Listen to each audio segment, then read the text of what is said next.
तो जाके बजरिया से ले आईहा पियरे सड़िया बेस्ट पिया। अरे जाके बजरिया से ले आईहा पियरे सड़िया बेस्ट पिया।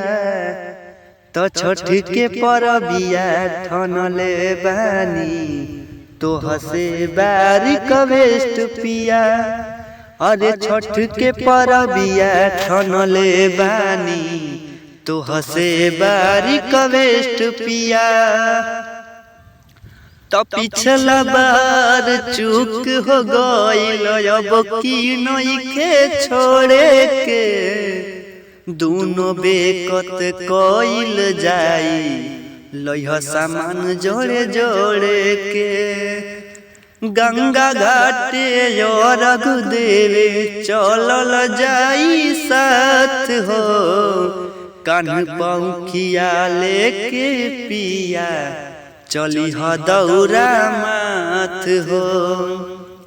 तो कर खरीदारी तू जाके यारे कर ना टाइम बेस्ट पिया। अरे कर खरीदारी तू जाके यारे कर ना टाइम बेस्ट पिया। तो छठ के परबिया ठनले बानी तो हसे बारिक बेस्ट पिया। छठ के परबिया ठनले बानी तो हसे बारिक बेस्ट पिया। सारा व्रत में पावन हटे छठ के परब हो। मन के कामना पूरा होई छोड़ब ना करब हो। नीरज राज बाबी सवास पूरा छठी मैया पे। कुछ दिन में लागी खेले ललना अंगनैया में।